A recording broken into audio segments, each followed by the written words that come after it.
Hello friends, कैसे हैं? उम्मीद करते हैं कि अच्छे होंगे। तो आज मैं आपके बीच एक नए वीडियो के साथ मिल रहा हूं और ये जो वीडियो होने वाला है हमारा बेहद खास होने वाला है। इस वीडियो में आज हम चर्चा करेंगे कि हमारा जो यानी कि त्रैमासिक परीक्षा जो होता है मैट्रिक का 10वीं का जो 3 माह में जो परीक्षा होता है स्कूल की तरफ से आयोजित किया जाता है, उस परीक्षा के अकॉर्डिंग मैं आज वीडियो लेकर आया हूं आप लोगों के बीच। यहां पर देख पाएंगे आप थंबनेल के माध्यम से कि 10वीं मासिक जांच परीक्षा, इसको हम लोग 10वीं का जांच परीक्षा के नाम से भी जान सकते हैं। जो जांच परीक्षा आपका जून 2025 में आपका होने वाला है, उसके अकॉर्डिंग आज हम लोग बात करेंगे। इसको त्रैमासिक परीक्षा भी बोला जाता है, मासिक परीक्षा के तौर पर, जिसका आज हम वीडियो बनाने वाले हैं साइंस का। किसका? साइंस का। और इस साइंस का वीडियो आपका बेहद ज़रूरी है देखना। इसको आपको बहुत खास वीडियो होने वाला है। जैसे देखिए, इसमें वीवीआई ऑब्जेक्टिव जो भी आपका इस एग्ज़ाम में यानी मासिक टेस्ट परीक्षा जो होने वाला है, इसमें आपका इस वीडियो के माध्यम से बहुत सारा ऑब्जेक्टिव लड़ने वाला है। आप अगर इसको देख के जाएंगे तो हूबहू सेम उसी अकॉर्डिंग उसी टाइप का क्या होगा, आपको क्वेश्चन वहां देखने को मिलेगा ऑब्जेक्टिव। ठीक है, तो सारे वीवीआई ऑब्जेक्टिव को मैं लेकर आया हूं। अगर आप ये सोचेंगे कि हम सिर्फ इसके लिए क्यों देखें, तो ऐसा ज़रूरी नहीं है कि आप सिर्फ इसके लिए देख रहे हैं। अगर आप पढ़ रहे होंगे, ठीक है, यानी कि आपका जब से एडमिशन हुआ है, जब से क्या हुआ है, एडमिशन हुआ है, और एडमिशन होने के बाद आपने तैयारी किया है, ठीक है, तैयारी अगर कर रहे हैं तो आपका जो लेसन 1 से लेकर 1 2 3 सब बुक में, तीनों बुक में इस टाइप से आपका कितना तैयारी है, इसको भी आप यहाँ देख सकते हैं। या अगर तैयारी नहीं होगा तो उस अकॉर्डिंग यहाँ से आप तैयारी कर सकते हैं। इस सभी पर आज हम लोग बात करेंगे। तो आइए बिना देरी करें, आपको यहाँ से सारे वीवीआई ऑब्जेक्टिव मिलेंगे। किसी भी एग्जाम के लिए तैयारी कर सकते हैं। 100% आपको यहाँ पर परीक्षा में यही ऐसा इस टाइप का क्वेश्चन देखने को मिलेगा या इससे एकदम हूबहू क्वेश्चन मिलेगा। ठीक है, तो आइए आपको बिना देरी करे बता दूं मैं एक बात और, कि आपका जो ये परीक्षा होने वाला है, या जो परीक्षा होने वाला है, ये परीक्षा साइंस का जो होने वाला है, किसका? SCIENCE। ठीक है, ये जो साइंस का परीक्षा होने वाला है, आपको बता दें कि 27 तारीख 6 महीना 2025 को अकॉर्डिंग टू डेट के हिसाब से यह आपका रखा गया। अब यह दिन पड़ रहा है फ्राइडे का। किस दिन पड़ रहा है? फ्राइडे का दिन है। फ्राइडे यानी शुक्रवार का दिन है। ठीक है, अब शुक्रवार को आपका यह एग्ज़ाम पड़ेगा। अब शुक्रवार को 2 सीटिंग में आपका जब भी जांच परीक्षा होता है, 10वीं का जांच परीक्षा स्कूल में जब आयोजित किया जाता है, तो आपने देखा होगा स्कूल में इसमें फर्स्ट सीटिंग और सेकेंड सीटिंग, दोनों सीटिंग में परीक्षा ली जाती है। जिनमें से आपका जो साइंस का परीक्षा होने वाला है 27 तारीख को, 27/6/2025 को जो हो रहा है शुक्रवार को, ये आपका जो होगा फर्स्ट सीटिंग में एग्जाम होने वाला। कौन सी सीटिंग में? फर्स्ट सीटिंग में आपका एग्जाम होने वाला है साइंस का। ठीक है, इसके लिए मैं वीडियो लेकर आया हूं और ये वीडियो बहुत ही खास होने वाला है। तो आइए बिना देरी किए हुए मैं ऑब्जेक्टिव के तरफ बढ़ता हूं। देखिएगा, पहला हमारा ऑब्जेक्टिव आ रहा है, स्क्रीन पे आप देख पा रहे होंगे। पहला ऑब्जेक्टिव है कि प्रकाश के प्रवर्तन में कितने नियम होते हैं, या प्रकाश के प्रवर्तन के कितने नियम होते हैं, में हो या के हो। ठीक है, के कितने नियम होते हैं, तो आपको बताता चलूं। यहाँ पर ऑप्शन देखिएगा, ऑप्शन नंबर ए में दिया हुआ है कि प्रकाश के प्रवर्तन के 1 नियम होते हैं, या फिर 2 नियम होते हैं, या फिर 3 नियम होते हैं, या 4 नियम होता है। अगर आप प्रकाश का प्रवर्तन पढ़े होंगे चैप्टर, तो आपको बिल्कुल पता होगा कि प्रकाश के प्रवर्तन के कितने नियम होते हैं।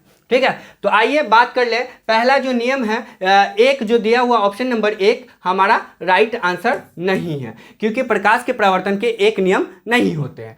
अब यहाँ पर एक बात कर लेते हैं बी। तो इसका बात करते हुए बात करेंगे 3 में दिया हुआ, सी में 3 दिया हुआ, ये भी हमारा नहीं है, और 4 भी हमारा प्रकाश के प्रवर्तन का नियम नहीं है। तो लास्ट ऑप्शन जो हमारा है, ऑप्शन नंबर बी हमारा सही हो जाएगा। प्रकाश के प्रवर्तन के 2 नियम होते हैं। अगर आपका अपवर्तन पूछ दे कि प्रकाश के अपवर्तन के कितने नियम होते हैं बच्चों, अपवर्तन पूछ दे, तो इसके भी 2 नियम होते हैं। इसके भी कितने नियम होते हैं? 2 ही नियम होते हैं। ठीक ना, प्रकाश के अपवर्तन के भी कितने नियम होते हैं? 2 नियम होते हैं। इसको भी आपको ध्यान में रखना है। ठीक है, आगे बढ़ते हैं, अगला आपका सवाल देखते हैं। अगला सवाल है कि प्रकाश के प्रकाश की किरणें गमन करती है। अब यहाँ देखिएगा प्रकाश की जो किरण होती है वो कैसे गमन करती है, इसके बारे में क्वेश्चन पूछा जा रहा। ऑप्शन नंबर ए में दिया हुआ है सीधी रेखा में गमन करती है, या फिर टेढ़ी रेखा में गमन करती है, या फिर किसी भी दिशा में गमन करती है, या इनमें से कोई ऑप्शन नहीं है। तो आप पढ़े हैं तो आप फटाफट कमेंट में बता सकते हैं कि हाँ सर जी इसका आंसर कितना है। और मैं जितना भी ऑब्जेक्टिव लाया हूँ इस वीडियो में, आप उसमें से बनाएंगे, टेस्ट यहाँ दें और फिर वहाँ भी देना है, और आप कमेंट में बताएंगे कि हाँ हम सर जी मैंने इतना सही किया। ठीक है, तो प्रकाश की किरणें गमन करती है, इसमें से जो ऑप्शन नंबर डी हमारा राइट आंसर नहीं है। किसी भी दिशा में ये भी नहीं है, टेढ़ी दिशा में ये भी नहीं है, तो ऑप्शन नंबर ए जो हो जाएगा हमारा राइट आंसर हो जाएगा। सीधी रेखा में गमन करती है, प्रकाश की किरणें हमेशा सीधी रेखा में गमन करती है, या फिर सरल रेखा में गमन करती है, या फिर सरल रेखा में गमन करती है। इस बात को भी आप ध्यान देख सकते हैं। ठीक है, अगला सवाल देखिएगा। अगला सवाल कह रहा है कि गोलीय दर्पण के फोकसांतर एवं वक्रता त्रिज्या के बीच संबंध है। गोलीय दर्पण जो है उसके फोकसांतर एवं वक्रता त्रिज्या के बीच क्या संबंध होता है, इस संबंध को आपको बताना है। तो ऑप्शन नंबर ए में देखिएगा, यहां पर दिया हुआ r बराबर 2f, और बी में दिया हुआ है f बराबर r, ठीक है, और सी में दिया हुआ है f बराबर r बटा 4, ठीक है, और डी में दिया हुआ r बराबर f बटा 2। तो इसमें से जो राइट आंसर होगा ऑप्शन नंबर डी हमारा नहीं होगा। ठीक है, मैं देरी नहीं करूंगा, फटाफट आपको बता दूंगा ताकि आप वीडियो को देख सकेंगे अच्छे से समय कम के साथ। ठीक है, क्योंकि तैयारी भी करना है। तो सी यहाँ पर f बराबर r बटा 4 भी ऑप्शन गलत है, और बी जो है f बराबर r ये भी ऑप्शन हमारा गलत है। तो ऑप्शन नंबर ए जो होगा हमारा राइट आंसर हो जाएगा r इक्वल टू 2f, या इस प्रकार भी आता है f बराबर r बट्टा 2। इसको भी आप ये भी ऑप्शन आ सकता है। ठीक है, तो इसको भी आप ध्यान में रख सकते हैं। ठीक है, अगला क्वेश्चन देखेंगे। अगला क्वेश्चन हमारा है कि निम्नलिखित में से किस माध्यम में प्रकाश की चाल सबसे अधिक होती है। कौन एक ऐसा माध्यम है जिसमें प्रकाश की चाल क्या हो सबसे अधिक होता है। इन सभी में से कौन ऐसा माध्यम है जिसमें प्रकाश की चाल अधिक है। देखिएगा ऑप्शन नंबर ए में दिया हुआ कांच, बी में पानी, सी में लोहा और डी में निर्वात। तो कांच जो है, कांच में प्रकाश की चाल सबसे अधिक नहीं होती है, इस बात को याद रखेंगे। बी में है पानी, पानी में भी प्रकाश की चाल सबसे अधिक नहीं हो सकती है। ठीक है, और सी में दिया हुआ है लोहा, तो ये तो हो ही नहीं सकता। तो हमारा जो राइट आंसर यहाँ पर दिख रहा है, यहाँ पर ऑप्शन नंबर डी निर्वात में प्रकाश की चाल जो होती है सबसे अधिक होती है। और या तो ऑप्शन आपको वायु भी रहेगा तो वायु भी लगा सकते हैं। कितनी होती है, 3 × 10⁸ मीटर पर सेकेंड, इस बात को आप ध्यान में रखेंगे। ठीक ना, ये होती है निर्वात में प्रकाश की चाल। ठीक है, आगे चलेंगे, अगला सवाल देखेंगे। अगला सवाल कहता है कि दाढ़ी बनाने के लिए कौन सा दर्पण उपयुक्त होता है। जब आप सैलून में जाते हैं उस समय शेविंग वगैरह कराते हैं, बाल कटवाते हैं, उस समय क्या होता है, कौन से दर्पण लगा होता है। ठीक ना, सामने जो दर्पण लगा होता है वो कौन सा होता है, समतल दर्पण, उत्तल दर्पण, अवतल दर्पण, या इनमें से कोई भी दर्पण नहीं होता।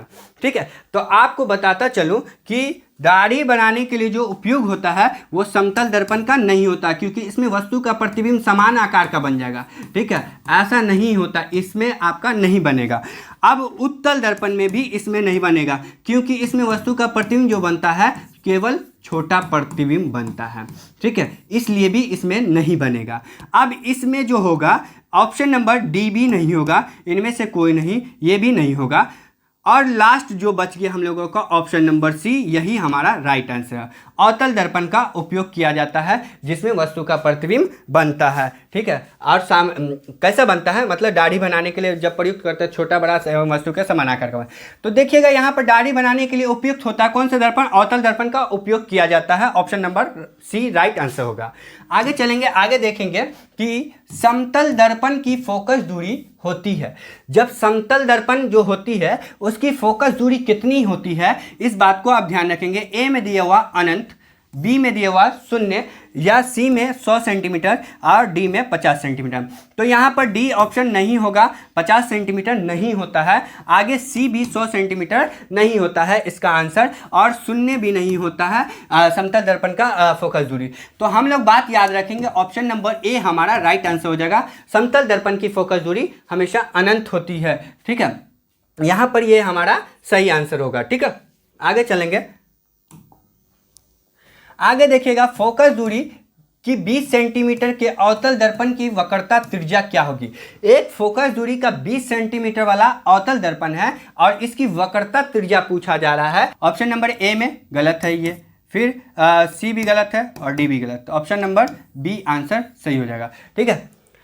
आगे बढ़ते हैं, अगला सवाल है हमारा कि आंख, नाक, कान या फिर गला मान लीजिए, ठीक है, के चिकित्सक द्वारा उपयोग में लाए जाने वाले दर्पण हैं। इन सभी के द्वारा उपयोग में लाए जाने वाले दर्पण का नाम बताना है, ठीक है। तो पहला दिया हुआ उत्तल दर्पण, दूसरा अवतल दर्पण और तीसरा समतल दर्पण या चौथा इनमें से कोई नहीं।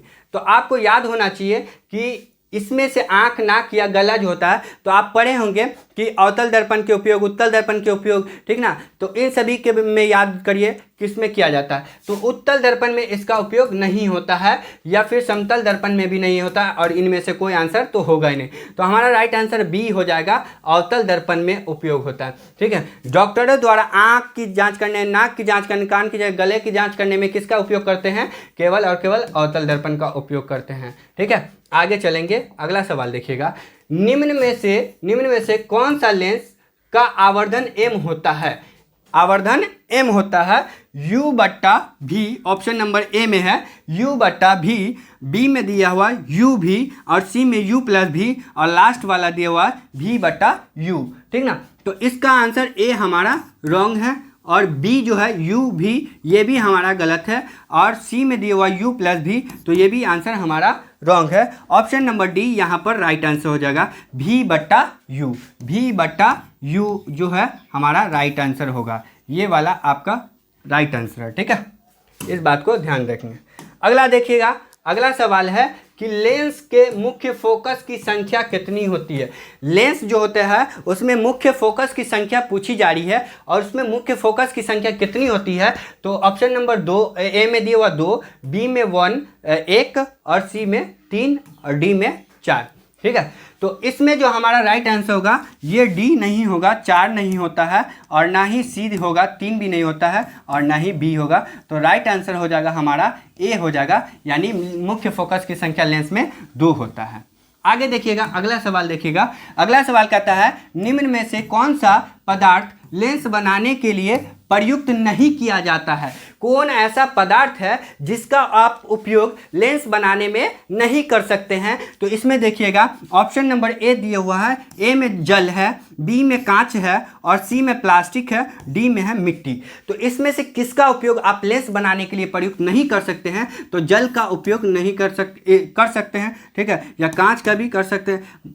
अकॉर्डिंग टू इस क्वेश्चन की बात कर रहे हैं, सी में भी ये भी ऑप्शन हमारा राइट नहीं होगा। तो ऑप्शन नंबर डी जो हो जाएगा, मिट्टी का उपयोग आप नहीं कर सकते हैं इस क्वेश्चन के अकॉर्डिंग। आगे चलिएगा, अगला देखिएगा। अगला कह रहा है कि निम्न में कौन लेंस की क्षमता का मात्रक है? लेंस की क्षमता का SI मात्रक पूछा जा रहा है, ठीक है। क्षमता का मात्रक मतलब SI मात्रक। तो ऑप्शन नंबर ए में दिया हुआ जूल, बी में दिया हुआ वाट और सी में डायोप्टर और डी में न्यूटन, या इनमें से कोई नहीं भी बोल सकते, इनमें से सभी भी बोल सकते हैं।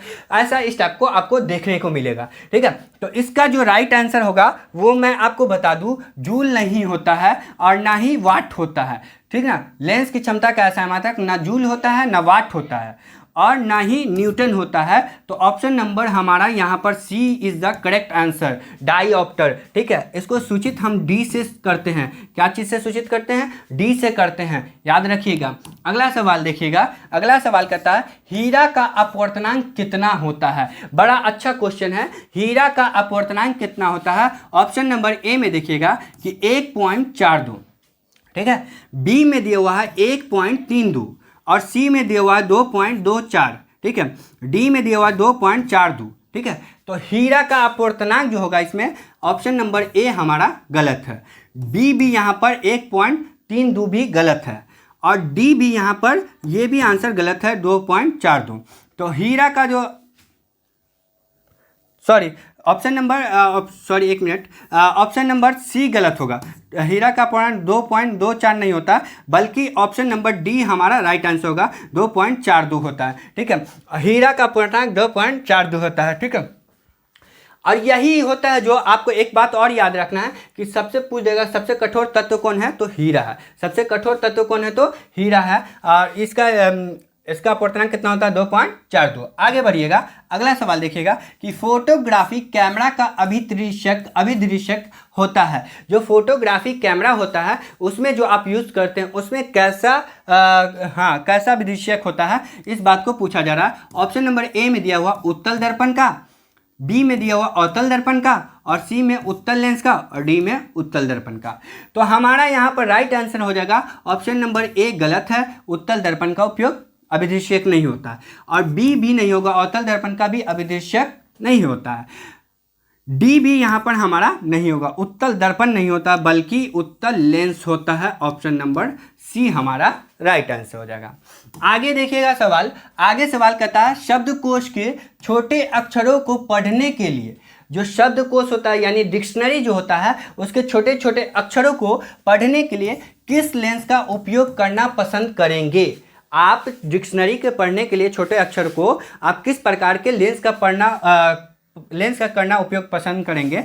तो इसमें ऑप्शन नंबर ए दिया हुआ 50 सेंटीमीटर का फोकस दूरी का उत्तल लेंस।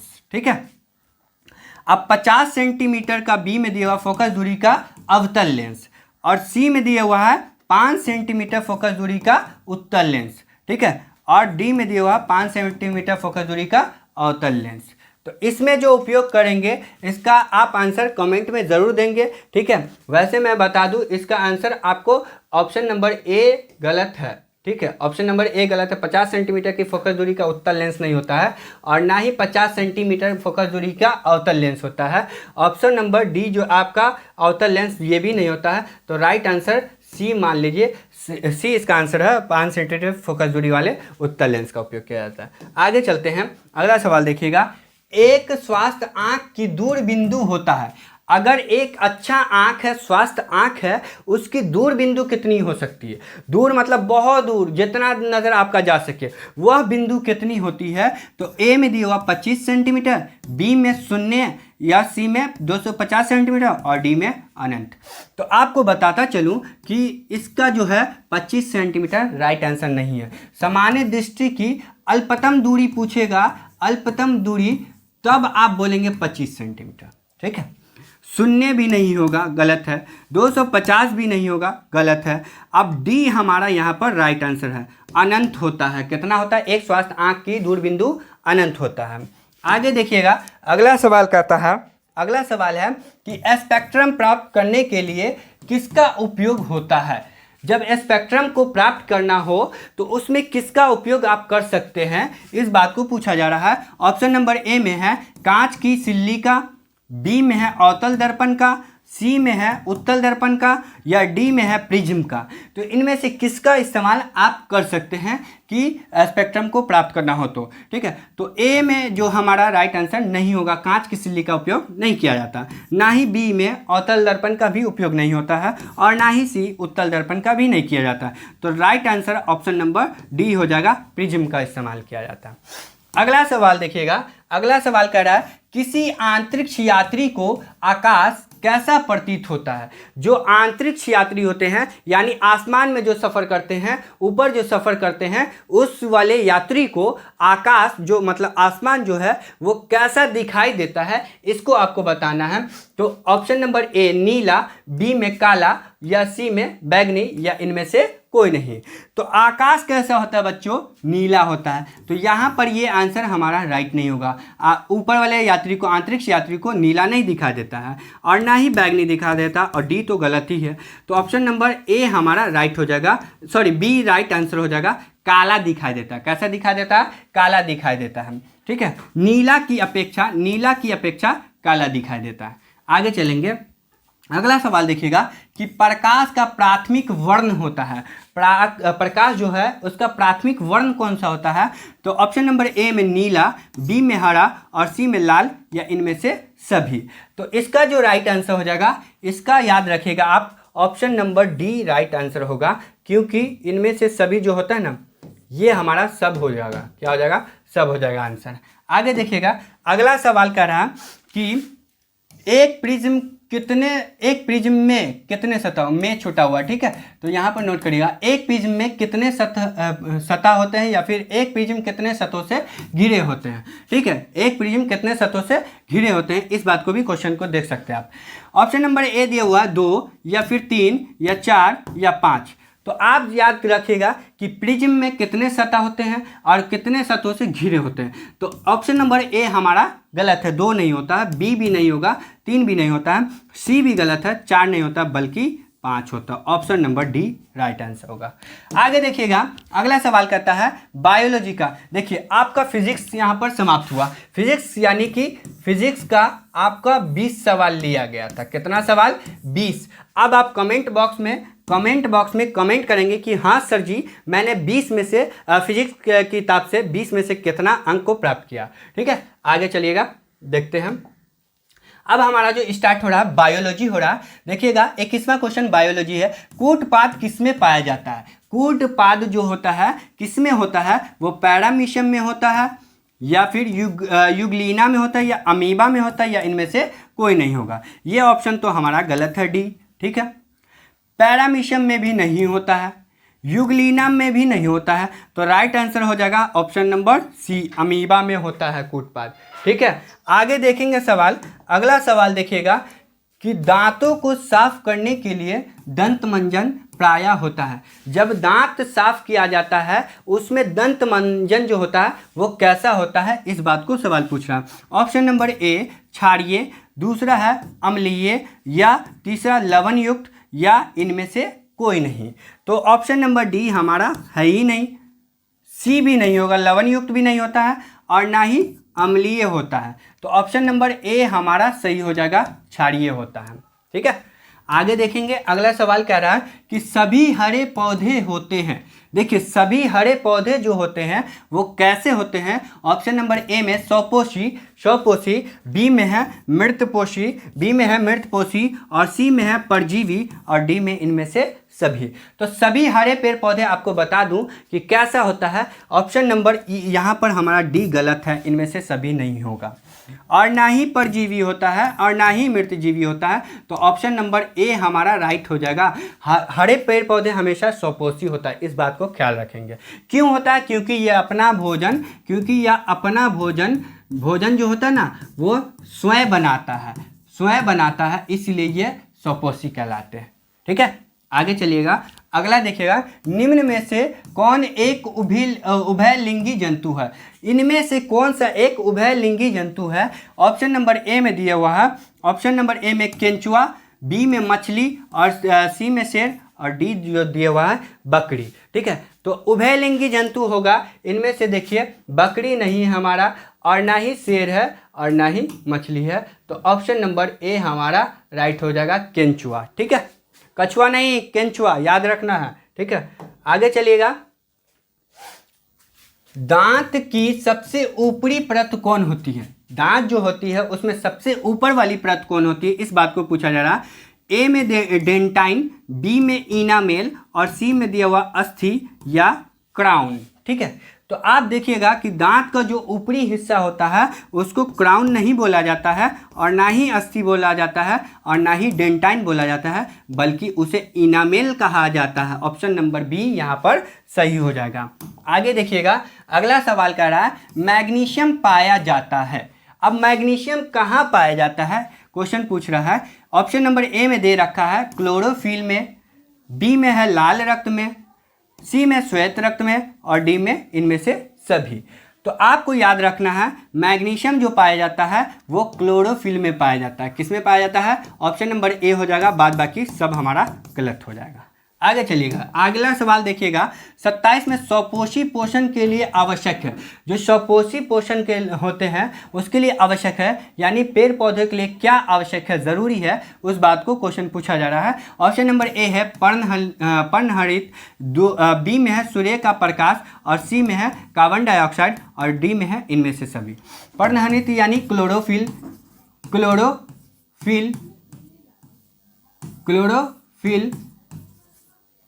ठीक है, और कार्बन डाइऑक्साइड प्लस जल भी ले सकते हैं, ठीक है। इन सभी की तो स्वपोषी पोषण के लिए आवश्यक होता है। यहाँ पर ऑप्शन नंबर हमारा ए जो ए नहीं बल्कि डी हमारा राइट आंसर हो जाएगा। ऑप्शन नंबर डी, इनमें से सभी की ज़रूरत पड़ती है, ठीक है। पर्णहरित यानी क्लोरोफिल, सूर्य का प्रकाश भी पड़ता है जरूरत, कार्बन डाइऑक्साइड और जल की भी ज़रूरत पड़ती है, इसलिए इनमें से ऑप्शन नंबर सी हमारा राइट होगा। अगला सवाल ध्यान में देखिएगा कि गोबर छत्ता है। गोबर छत्ता क्या है? एक मृत जीवी, या बी में एक परजीवी, और सी में एक स्वपोषी और एक शैवाल, ठीक है। तो गोबर छत्ता शैवाल नहीं हो सकता है, और ना ही स्वपोषी होता है, और ना ही परजीवी होता है, तो एक मृत जीवी कहलाएगा। गोबर छत्ता क्या हो जाएगा? एक मृत जीवी कहलाएगा। आगे सवाल देखिएगा, अगला सवाल कहता है कि पित्त रस कहाँ से स्रावित होता है।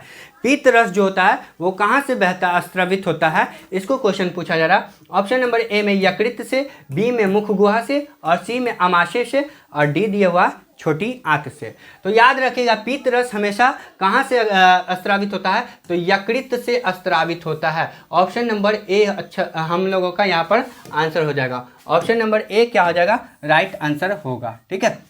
बाद बाकी सब क्या हो जाएगा? आपका गलत आंसर है, ठीक है। आगे देखिएगा, अगला सवाल है कि रंध्र मुख्यतः पाए जाते हैं। देखिए अब यहाँ पर जड़ पर, या पत्तियों पर, या तना पर, या इनमें से कोई नहीं। तो यहाँ पर बता दें, जड़ों में जो पाया जाता है वो होता है वात रंध्र। कौन सा रंध्र होता है? वात रंध्र होता है, ठीक है, वात रंध्र होता है। और पत्तियों में जो होता है आपको बता दें, या तना में जो होता है मूल रोम होता है, ठीक है। और पत्तियों में जो होता है वो रंध्र होता है। क्या होता है? रंध्र होता है। तो यहाँ पर जो हमारा राइट आंसर हो जाएगा पत्तियों पर, ठीक है। रंध्र कहाँ पाए जाते हैं? पत्तियों पर, ठीक है। पत्ती जो आप देखे होंगे इस टाइप से पत्ती बना लें, ठीक है, इसमें जो ऐसे ऐसे रहता है रंध्र, इसी को बोलते हैं, ठीक है। आगे देखिएगा, अगला सवाल देखिएगा कि पौधों में श्वसन के अंतर्गत एडीपी के टूटने से कितनी ऊर्जा मुक्त होती है।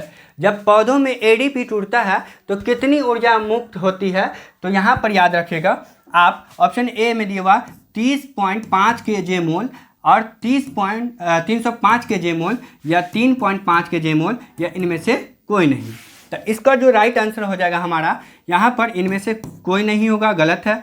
3.5 kJ मोल भी गलत है, 305 भी kJ मोल गलत है। तो ऑप्शन नंबर राइट ए हो जाएगा, 30.5 kJ मोल। अगला देखिएगा, अगला सवाल है 32 में कि मछली का श्वसनांग है, ठीक है।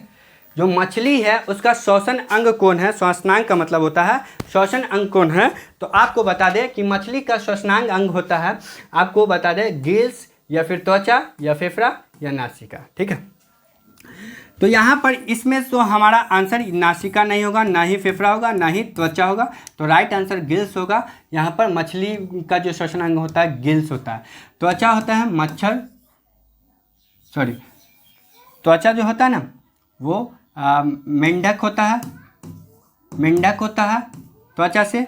गिल्स होता है मछली से, मछली गिल्स के द्वारा लेता है। और फेफड़ा लेता है मनुष्य। फेफड़ा से कौन लेता है? मनुष्य लेता है, मनुष्य, ठीक है। नासिका नहीं है, नासिका से भी मनुष्य लेता है। और ट्रैकिया से पूछ देगा, ट्रैकिया से कौन लेता है?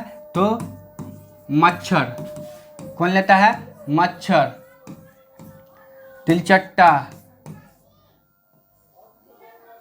तिलचट्टा या फिर टिड्डा, ठीक है, ये सब लेता है, याद रखेंगे। अगला सवाल देखिएगा, अगला सवाल, तिलचट्टा में कितने जोड़े श्वास रंध्र पाए जाते हैं, केंद्र पाए जाते हैं? यहाँ पर लिखा गया, मिसप्रिंट हो गया, ठीक है। तो तिलचट्टा में ऑप्शन ए दिया हुआ 2, या बी में 8, या सी में दिया हुआ है 10 दिया हुआ है और डी में दिया हुआ है 6। ठीक है, तो तिलचट्टा में जो होते हैं कितने जोड़े श्वास रंध्र पाए जाते हैं? तिलचट्टा में श्वास रंध्र जो होते हैं कितने जोड़े पाए जाते हैं? तो ए गलत है और बी भी गलत है और डी भी गलत है, तो ऑप्शन नंबर हमारा सी हो जाएगा 10 जोड़े। ठीक है, आगे देखिएगा, आगे है किस पौधे में, तो इस पौधे लिखा हुआ है। ठीक है, किस पौधे में रंध्र अनुपस्थित रहता है? ठीक है, कौन ऐसा पौधा है जिसमें रंध्र अनुपस्थित रहता है, मतलब वहाँ पे अनुपस्थित हो पाए नहीं जाते? आम, हरडीला, नागफनी या कनेर? ठीक है, तो इसका आंसर, राइट आंसर हो जाएगा आम नहीं होगा और ना ही हरडीला होता है, नागफनी भी नहीं होता है, तो इसका राइट आंसर हो जाएगा कनेर, जिसको पीला कनेर भी बोला जाता है। ठीक है, आगे देखिएगा, अगला सवाल है, किस प्रकार के, इस नहीं है, मिसप्रिंट हो गया सब में। ठीक है, किस प्रकार के श्वसन में अधिक ऊर्जा मुक्त होती है?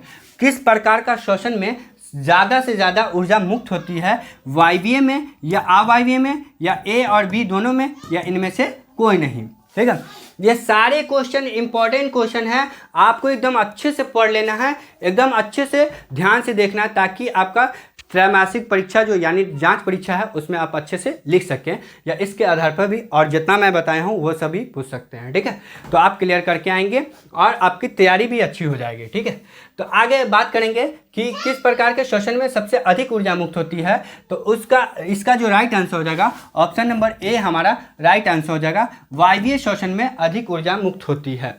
वायवीय श्वसन में अधिक ऊर्जा मुक्त होती है।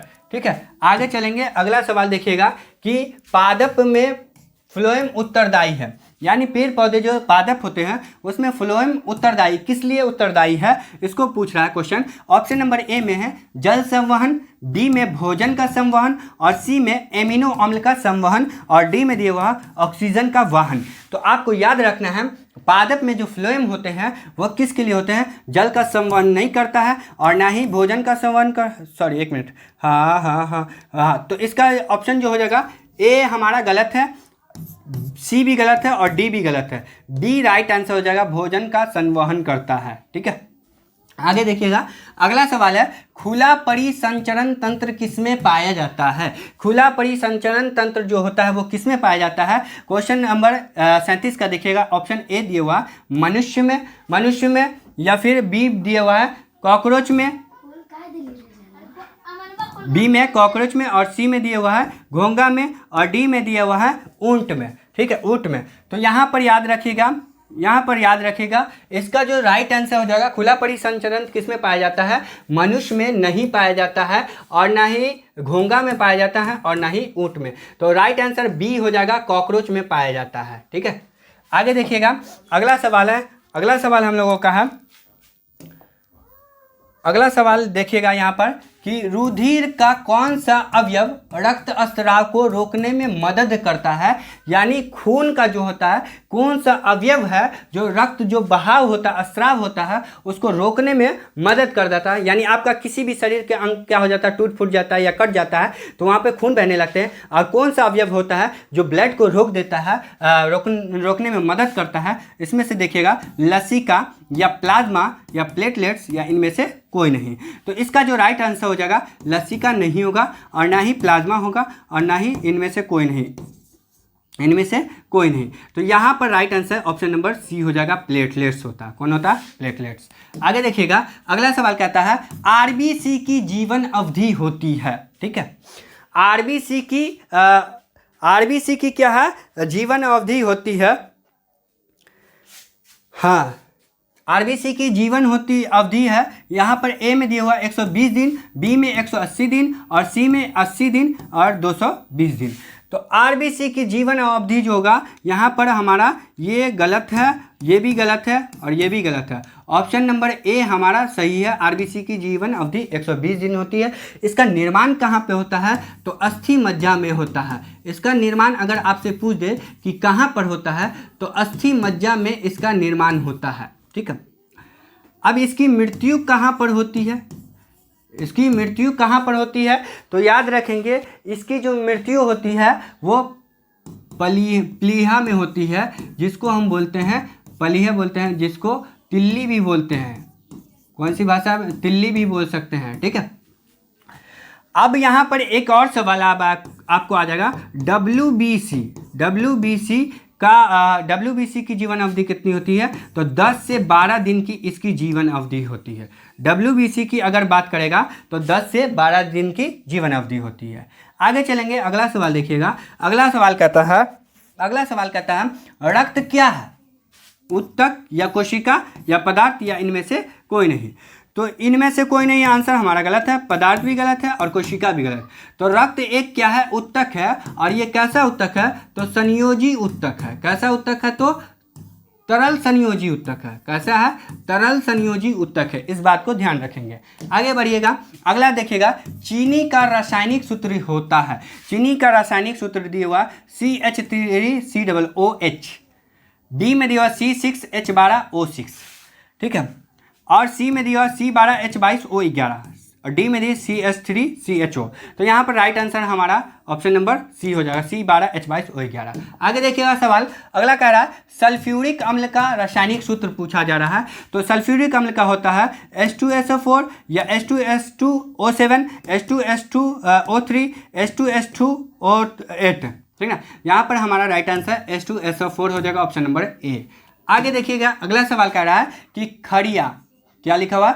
खड़िया का रासायनिक सूत्र होता है। खड़िया का रासायनिक सूत्र आपको बता दें, MgCO3 या फिर Na2CO3 या CaCO3 या Mg×OHCO3। इसमें जो खड़िया का सूत्र होता है आपको बता दें कि CaCO3 राइट आंसर हो जाएगा। संगमरमर का भी रासायनिक सूत्र होता है। संगमरमर का अगर पूछ देगा, संगमरमर का तो यही होता है सूत्र, ठीक ना। आगे देखिएगा, साग सब्जियों का विघटित होकर कंपोस्ट बनना किस प्रकार की अभिक्रिया है? साग सब्जी का, ये हम लोग केमिस्ट्री पढ़ रहे, बायोलॉजी कब का समाप्त हो गया, ठीक है। अक्षेपण अभिक्रिया या उष्माक्षेपीय अभिक्रिया या उष्माशोषी अभिक्रिया या संयोजन अभिक्रिया? तो इसका जो राइट आंसर होगा ऑप्शन नंबर बी हो जाएगा, उष्माक्षेपीय अभिक्रिया। आगे देखिएगा सवाल, अगला सवाल कर रहा है निम्न में कौन प्राकृतिक सूचक है? कौन एक प्राकृतिक सूचक है? इनमें से कौन प्राकृतिक सूचक है, इसके बारे में बात पूछा जा रहा है। पहला ऑप्शन ए दिया हुआ है हल्दी, और दूसरा है मेथिल ऑरेंज, तीसरा है फेनेलफैलिन या इनमें से कोई नहीं, ठीक है।